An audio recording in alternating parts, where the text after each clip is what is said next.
नमस्कार दोस्तों, जय हिंद, जय भारत। आप सभी का स्वागत है मेरे YouTube चैनल पर। आज इस वीडियो में हम कवर करने वाले हैं रेजोल्यूशन ऑफ फोर्स और principal of resolution. Video start करने से पहले मैं आप लोगों से रिक्वेस्ट करना चाहूंगा कि जिन लोगों ने चैनल सब्सक्राइब ना किया हो, प्लीज वो चैनल को सब्सक्राइब करें। वीडियो पसंद आए तो लाइक और शेयर जरूर करें। तो इसी के साथ आज का ये वीडियो स्टार्ट करते हैं। रेजोल्यूशन ऑफ फोर्स से पहले मैं आपके साथ शेयर करना चाहूंगा कुछ पुरानी यादें, यानी कि थोड़ा सा ज्योमेट्री के बारे में, जो कि आप लोग स्कूल में पढ़ के आते हैं। अगर ये एक राइट एंगल ट्रायंगल ABC मान लिया जाए with right angle at A, जो थीटा एंगल है that is between side BC and AB, means angle ABC is theta, then sin theta is given by perpendicular by hypotenuse, cos theta is given by base by hypotenuse, and tan theta is given by perpendicular by base। ये सबको clear होगा, लेकिन बहुत सारे बच्चे confuse हो जाते हैं अगर थीटा यहां की जगह पे यहां पे हो। इस चीज को अगर आपको ध्यान से समझना हो तो सबसे पहले जो थीटा वाली साइड है उसको नीचे की तरफ कर दीजिए, सब चीज क्लियर हो जाएगी। अब ये हो गया बेस, ये हो गया परपेंडिकुलर और ये हो गया हाइपोटेन्यूज। साइन थीटा इज यहां पर क्या था, परपेंडिकुलर बाय हाइपोटेन्यूज, तो यहां पर भी perpendicular by hypotenuse. Cos theta हो गया यहां पे बेस बाय हाइपोटेन्यूज, लेकिन बेस ये वाली साइड है इस बार, और tan थीटा हो गया परपेंडिकुलर बाय बेस। परपेंडिकुलर ये वाली साइड है और बेस ये वाली साइड है। अगर मैं एक जनरल वे में बात करूं, मैं बेस और अगर परपेंडिकुलर ना बदलना चाहूं तो मैं परपेंडिकुलर को रिप्रेजेंट करता हूं A से और बेस को B से, और एंगल अगर ये वाला थीटा मानता हूं तो sine theta will be given by side B by side H, cos theta will be given by side A by side H. Similarly, tan theta will be given by side B by side A. ये तीनों तरीके से example लेकर मेरा समझाने का मोटो केवल यही है जिससे आप क्लियरली ये चीज समझ जाएं कि किस टाइप से हमें एंगल को देखना है। अगर मैं इस पहले वाले केस में बोलूं sine theta is P by H, तो P can be written as H sine theta. Similarly B can be written as H cos theta, and one more relation is there between perpendicular and base, that is perpendicular can be written as base into tan theta. The process of splitting up of given forces into number of components without changing its effect on the body is termed as resolution of a force। यानी कि किसी body पर अगर force लग रहा है और उस फोर्स को मैं बहुत सारे कंपोनेंट्स में तोड़ दूं, लेकिन उस फोर्स का इफेक्ट चेंज नहीं होना चाहिए, तो उस प्रोसेस को हम बोलते हैं resolution of a force. Principle of resolution states that the algebraic sum of the resolved parts of number of forces in a given direction is equal to resolved part of their resultant in the same direction. Means अगर बहुत सारी forces को resolve कर लिया जाए और उन सबका एक डायरेक्शन में इफेक्ट निकाला जाए, दूसरी तरफ उन्हीं सारी फोर्सेस के रिजल्टेंट को निकाला जाए और उस रिजल्टेंट के पार्ट्स रिजॉल्व किए जाएं, तो हम पाएंगे कि रिजल्टेंट का जो पार्ट रिजॉल्व किया that will be equal to the sum of all the resolved parts of many forces, but the direction should be same. Generally हम लोग किसी भी फोर्स को दो कंपोनेंट में तोड़ते हैं, एक हॉरिजॉन्टल कंपोनेंट और एक vertical component.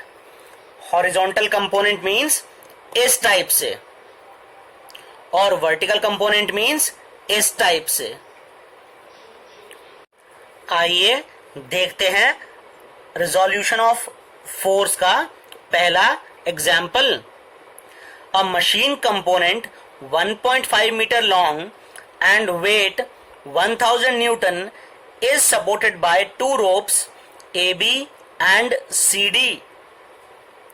Calculate the tension T1 and T2 in the rope AB and CD.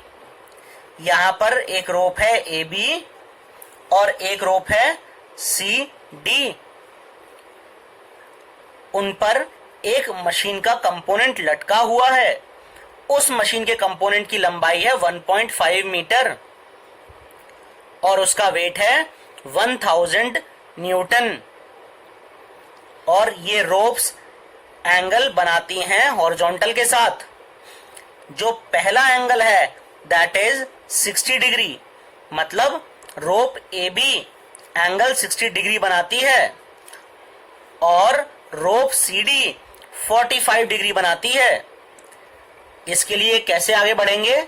सबसे पहले let the tension in rope A B be T1 and the tension in rope C D be T2. सबसे पहले हम forces को horizontally resolve कर लेते हैं. तो सबसे पहले इफ दिस इज T1 तो ये एंगल कितना हो गया 60 डिग्री. तो इसका हॉरिजॉन्टल कंपोनेंट हो गया T1 cos 60 डिग्री और इसका T2 cos 45 डिग्री. दोनों के डायरेक्शन अपोजिट हैं. डायरेक्शन अपोजिट होने की वजह से T1 cos 60 degree will be equal to T2 cos 45 degree. यहां से रिलेशन आया T1 equals to 1.414 T2. Similarly अब हम वर्टिकली फोर्सेस को रिजॉल्व करते हैं. T1 sin 60 डिग्री ये वाला कंपोनेंट हो गया और ये वाला कंपोनेंट T2 sin 45 डिग्री. दोनों का डायरेक्शन ऊपर की तरफ है तो T1 sin 60 degree plus T2 sin 45 degree. यहां सेंटर में नीचे की तरफ क्या एक्ट कर रहा है? वो एक्ट कर रहा है इस कंपोनेंट का वेट. It is 1000 Newton. तो हमारी इक्वेशन बन जाएगी T1 sin 60 degree plus T2 sin 45 degree equals to 1000 newton. जब आप इसको सॉल्व करेंगे तो आपका आएगा T2 इक्वल्स टू 518.1 न्यूटन और T1 आ जाएगा 732.6 न्यूटन. इस टाइप से आप इजीली रेजोल्यूशन ऑफ फोर्सेस द्वारा न्यूमेरिकल को सॉल्व कर सकते हैं. अगर मैं steps which are to be followed for resolution of resultant force बताना चाहूं तो सबसे पहली स्टेप होती है resolve all the forces horizontally and find their algebraic sum. Second step is resolving all the forces vertically and find their algebraic sum. मान लेते हैं हॉरिजॉन्टल सम सिग्मा h है और वर्टिकल सम सिग्मा v. तो resultant will be given by under root of sigma h square plus sigma v square. ये आपका कहां से आया? ये आया पैरेललोग्राम लॉ ऑफ फोर्सेस से, और उसमें स्पेशल केस, क्योंकि हॉरिजॉन्टल और वर्टिकल दोनों आपस में 90 डिग्री पे होते हैं, तो ये वो वाला केस है। आपका रिजल्टेंट निकल जाएगा इस तरीके से, और angle with the horizontal will be given by tan theta equals to sigma v by sigma h, और you can say that theta equals to tan inverse of sigma v by sigma h। आइए इस पे एक numerical करते हैं। A triangle ABC has its side AB equals to 40 millimeter along positive x direction and side BC equals to 30 millimeter along positive y axis। Three forces of 40 Newton, 50 Newton and 30 Newton act along the sides AB, BC and CA respectively। Determine the resultant of such a system of forces। यानी एक triangle ABC है जिसकी side AB है 40 millimetre positive x axis के along, और side BC है 30 millimetre positive y axis के along. तो ये डायग्राम बना लेते हैं हम। AB 40 मिलीमीटर और BC 30 millimetre. Three forces of 40 Newton, 50 Newton and 30 Newton act along the side of AB, BC and CA। AB पर फोर्स लग रही है 40 न्यूटन, BC पे लग रही है 50 न्यूटन और CA पे लग रही है 30 Newton. Determine the resultant of such a system of forces. अब इसमें हमें रिजल्टेंट निकालना है सारे के सारे फोर्सेज का। अब अगर ज्योमेट्री ध्यान से देखी जाए तो ए बी सी एक राइट एंगल ट्राइंगल बन रहा है। तो राइट एंगल ट्राइंगल एबीसी से you will find that A C square equals to C B square plus A B square. तो ए सी की वैल्यू कितनी आ जाएगी? ए सी की वैल्यू आ जाएगी 50 मिलीमीटर।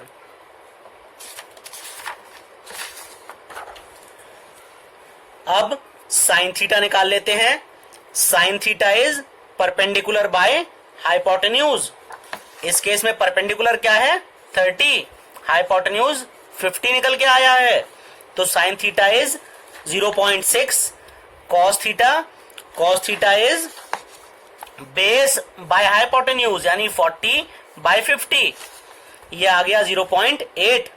अब सारी फोर्सेस को हॉरिजॉन्टली रिजॉल्व कर लेते हैं। तो सबसे पहले 40 न्यूटन तो पॉजिटिव एक्स डायरेक्शन में लग रहा है और नेगेटिव एक्स डायरेक्शन में फोर्स जो एसी पर है उसका ये वाला कंपोनेंट लग रहा है यानी कि 30 कॉस थीटा।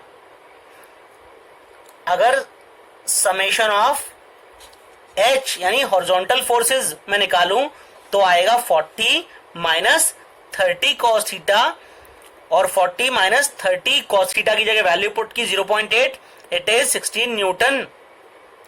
सिमिलरली अगर मैं वर्टिकली सारी फोर्सेस को रिजॉल्व करूं तो क्या होगा? 50 न्यूटन तो पॉजिटिव वाई डायरेक्शन में है और नीचे की तरफ यहां पर है 30 साइन थीटा। तो vertical component will be 50 minus 30 sine theta और इससे वर्टिकल कंपोनेंट निकल के आया 32 न्यूटन। ओवरऑल रिजल्टेंट कैसे निकालेंगे?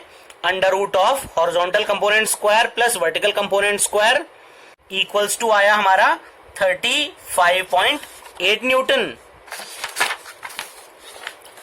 ये दो क्वेश्चंस आप लोगों के लिए, ये आप लोग मेरे को सॉल्व करके कमेंट बॉक्स में जरूर बताएं कि रिजल्टेंट की वैल्यू क्या आती है। क्वेश्चन नंबर 1 ये है, इसका डायग्राम ध्यान से देख लीजिए, और क्वेश्चन नंबर 2 ये है, इसका डायग्राम भी बहुत ध्यान से देख लीजिए। मुझे आप लोगों के आंसर का बेसब्री से इंतजार रहेगा। आगे आता है law for the resultant force. इसमें पहला लॉ आता है ट्रायंगल लॉ ऑफ फोर्सेस और दूसरा law polygon law of forces. दोनों ही आपस में रिलेटेड हैं, लेकिन पहले तब भी हम पढ़ते हैं ट्रायंगल लॉ ऑफ फोर्सेस.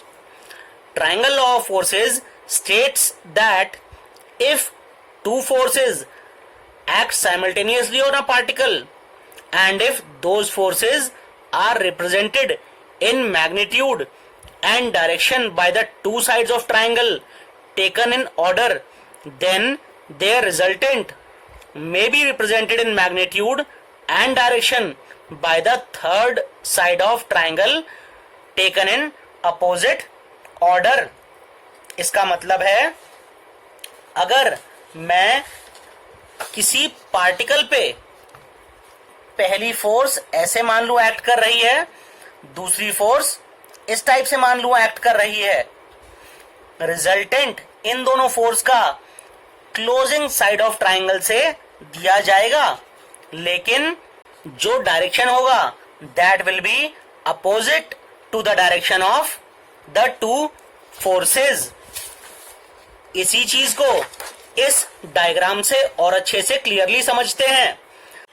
एक पार्टिकल ए पर है, उस पर पहली फोर्स F1 लग रही है और दूसरी फोर्स F2 इस टाइप से लग रही है.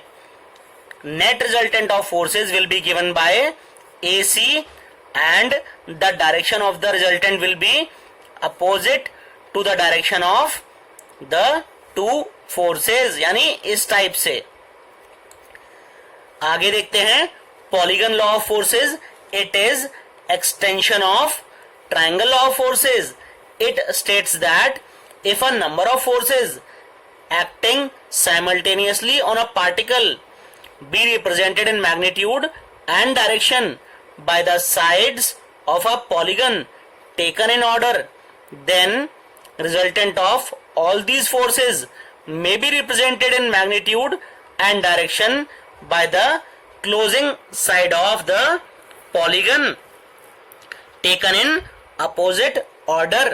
मतलब अगर कोई एक पार्टिकल यहां A पर मान लिया जाए, उस पे F1 फोर्स लग रही हो इस टाइप से और F2 फोर्स इस टाइप से, F3 इस टाइप से, F4, F5, तो net resultant will be given by the closing side of the polygon and the direction will be given opposite to the direction of all the forces. यानी बाकी सब forces का direction इस type से है, तो net direction जो होने वाला है रिजल्टेंट का that will B of opposite direction इस टाइप से.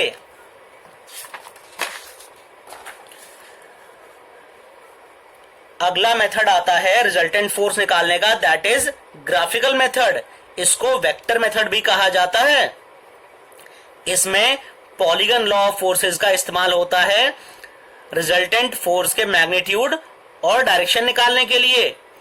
इसकी पहली स्टेप होती है कंस्ट्रक्ट पोजीशन डायग्राम यानी स्पेस डायग्राम. ये पोजीशन डायग्राम या space diagram is the diagram which shows various forces along with their magnitude and line of action. Second step is use of Bowes notation. Specially syllabus में Bowes notation दिया हुआ है, इसलिए थोड़ा सा ध्यान से पढ़िए इस चीज को. All the forces are named using Bowes notation. Bowes notation से सारी फोर्सेस को रिप्रेजेंट करते हैं. रिप्रेजेंटेशन का तरीका है every force is named by two capital letters placed on its either direction in position diagram. यानी हर फोर्स को दो कैपिटल लेटर्स द्वारा दर्शाया जाता है. दोनों कैपिटल लेटर्स फोर्स के दोनों तरफ दिखाए जाते हैं. तीसरा स्टेप होता है कंस्ट्रक्शन ऑफ फोर्स और vector diagram. Force or vector diagram is constructed starting from convenient point and all the forces are added vectorially one by one to some suitable scale. The closing side of the polygon in opposite direction gives the magnitude and direction of the resultant. इस type से graphical method का इस्तेमाल होता है. आइए इस चीज को एक न्यूमेरिकल से समझते हैं. a particle is acted upon by three forces equals to 50 Newton, 100 Newton and 130 Newton along three sides of an equilateral triangle taken in order. Find graphically the magnitude and direction of resultant force. यानी कि एक equilateral triangle है, उस पर तीन force act कर रही हैं, तो एक इक्विलेटरल ट्राइंगल हमने यहाँ पे बना लिया। यहाँ पर पहली फोर्स एक्ट कर रही थी 50 न्यूटन, तो यहाँ पे नीचे मैंने 50 न्यूटन लगा दिया। दूसरी फोर्स थी 100 न्यूटन, तो मैंने ऊपर की तरफ यहाँ 100 न्यूटन लगा दिया। तीसरी फोर्स थी 130 न्यूटन, तो मैंने यहाँ 130 न्यूटन लगा दिया। अब बोव्स नोटेशन के हिसाब से ये जो 50 न्यूटन वाली फोर्स है, इसके दोनों तरफ यानी ऊपर और नीचे एक एक अल्फाबेट से हम इस फोर्स को दर्शा सकते हैं।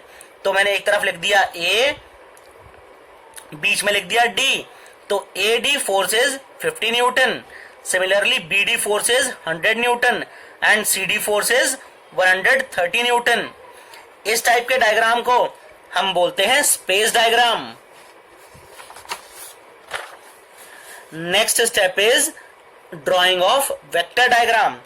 अब थोड़ा सा यहां पे ध्यान दीजिए, 50 न्यूटन है, 100 न्यूटन है और 130 न्यूटन है। मैंने अज्यूम कर लिया let 10 newton equals to 1 centimetre, तो 50 न्यूटन कितना हो गया? इट इज 5 सेंटीमीटर, वो भी बिल्कुल हॉरिजॉन्टल। तो मैंने हॉरिजॉन्टल लाइन ड्रॉ कर दी 5 सेंटीमीटर की, और ये लाइन शो कर रही है 50 न्यूटन फोर्स को। इक्विलेटरल ट्राइंगल यानी एंगल 60 डिग्री, 60 डिग्री मैंने यहां से टर्न लिया और ये टर्न लेके 100 न्यूटन है, यानी कि 10 सेंटीमीटर बननी है लाइन। तो मैंने 10 सेंटीमीटर लाइन बनाई और यहां लिखा 100 न्यूटन। वापस से एंगल 60 डिग्री, क्योंकि वापस यहां पे इक्विलेटरल ट्राइंगल में सारे एंगल 60 डिग्री होते हैं, और फोर्स है 130 न्यूटन, तो 13 सेंटीमीटर की मैंने यहां पे लाइन खींची और यहां लिख दिया 130 न्यूटन। इन तीनों फोर्सेस का रिजल्टेंट क्या होगा? ये क्लोजिंग साइड ऑफ पॉलीगन देगा, बट इन अपोजिट ऑर्डर, यानी डायरेक्शन इस टाइप रहने वाला है। This is your resultant. इस टाइप से आप ग्राफिकल मेथड से भी रिजल्टेंट फोर्स निकाल सकते हैं। इस वीडियो में बस इतना ही। आने वाले वीडियोस में मैं और भी सिलेबस कवर करूंगा। तब तक देखते रहिए और जय हिंद, जय भारत।